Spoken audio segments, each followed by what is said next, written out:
community and I read a few books and I became a scientist, then why not you? So wash away these barriers. Everyone can learn anything, right?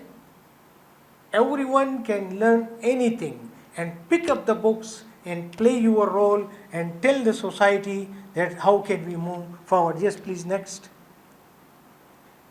Okay. Branches of science. I didn't go to the branches of science, but I saw that if we take only natural sciences, and natural sciences include earth sciences, physics, chemistry, and life sciences. And earth sciences have more than 25 subdisciplines. The chemistry has 54 plus, physics has 50 plus, and physics has 54 plus, and the life sciences have 78 plus subdisciplines. And if I tell you the truth, knowledge, whether it is humanity, natural sciences, basic sciences, applied sciences, the whole knowledge is one, right? All of us are learning the same thing. But when I go to the chemistry department, they tell me that I am a professor of physical chemistry. And when they come to my department, I tell them I am professor of chemical physics. Thing is the same, right? So never draw hard lines among different disciplines. Yes, people can distribute them into classes and groups according to for vertical studies, but never draw a hard line, because at the very end you will realize that you need chemistry, you need mathematics, you need biology. For example, in physics, when we are doing research, one of our projects is about the solar cells. We are making cover glass for the solar panels, but another project is with the IRNM. We are doing research on the dosimeters for cancer dosimetry and therapy, right? So the disciplines are not that much separate.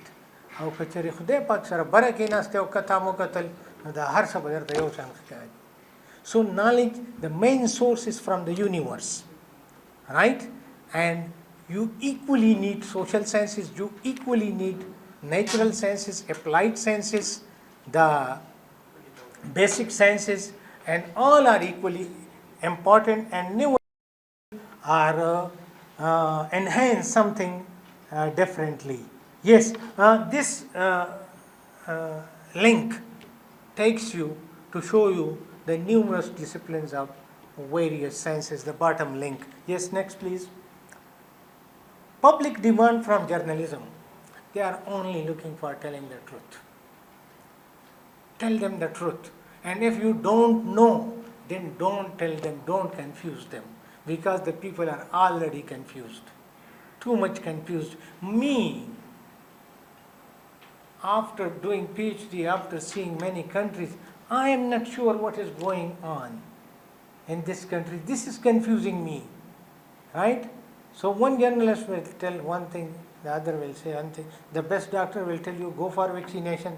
The other will say, I am a Nobel laureate, and that this vaccine is dangerous for that. This is the duty of the journalist, to bring the true and reliable information to the society.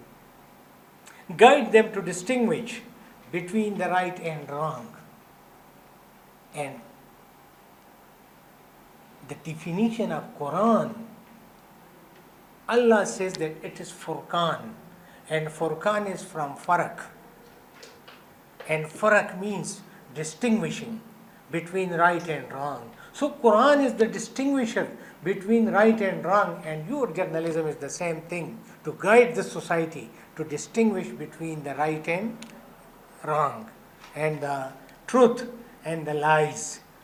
Guide them in the right direction, because there will be subject, if I give you explain it with an example, that if you are studying chemistry, physics, mathematics, biology for 100 years, and you can't take them to society, shouldn't we think that we are wasting our time? Because such sciences are not for paradise or for Jannah. They are for this world. And if I couldn't get benefit from them in 70 years, then why should I go for that again and again?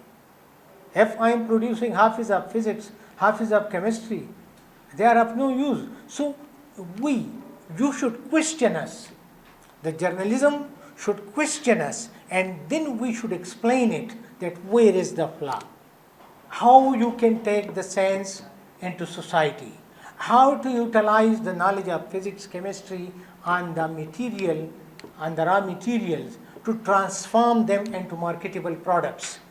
Then we will tell you, we will guide you, that what to tell to your leaders, what to tell to your policy makers, how to convince them, so we can together move forward and change our society. Yes, people do it in the developed world already. So if other people can do it, why not we?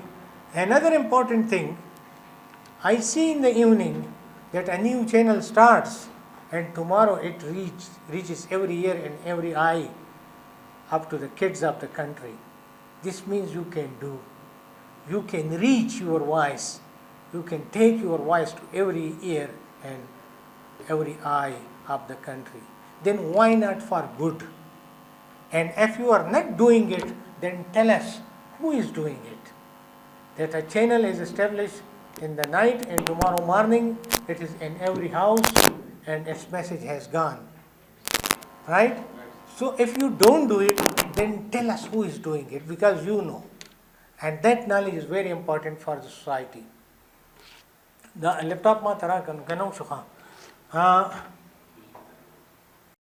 Asked a person that you were telling us from the very early ages and very early stages that when journalism is free, there is no ban or lock on tongue and ear and everything, then the world will change. I told him that happened. Now everyone can speak and everyone can write. He told me that the rulers closed their ears. Our mouths were opened, but the ruler closed their ears. So journalism can do that, and they should shout, they should raise their voice. An important thing, when I do a very good scientific activity in my department, none of the journalists bothers to come. No TV station, no radio, no newspaper. Tell them that a minister is coming, then all of them are running into the room, and the room is full of cameras. So, this is the main problem, that we are teaching elitism through our journalism, through our society. The same is doing my Vice Chancellor, the same is doing by me. We all are slaves of elitism. And this is the very prominent symbol of slavery. So change that culture. Look for the quality of what is being done. Don't look for the people who is coming there. And that will give a realization to a society that these people are now professional, these people are now missionary, and you will have a say around the world and everywhere. Yes, we are not different. Can you move forward, please? And technologists, this is the simplest thing I can tell you. Scientist builds to understand. Scientist builds to understand.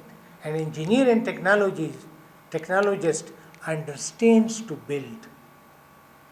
We are designing experiments to verify a principle of physics, and the engineer learns that principle of physics to make an instrument for the society from that. So, physicist, chemist and scientist builds to understand things, and the engineer and technologist understands to build things. That is the main difference between the two, the physicist tell that this thing has this property.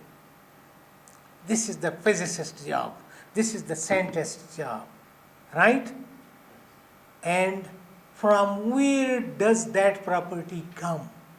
That is the job of the scientist. And then how to utilize that property is the job of the engineer. तुम्हाला दा गिलास लग रहा था? उनको पकेस्ता? या उठे के पके वाजो? What is property of a material? I am telling you that. Look at this. It didn't get wet, but I put it on another cloth and it will get wet. This is the property of this material. So how you define a property? It is the response of a material to an external stimulus. If I put my finger at that wall and I get an electric shock, this means current is going there. And that shock is the response of the material to the external stimulus. Similarly, if this cloth, this sleeve, get wet when I put water upon it, then this wetness is the property of that material. And what is wetness? This is the response of this sleeve to the external stimulus water. So when you define, you look for the origin of the property from which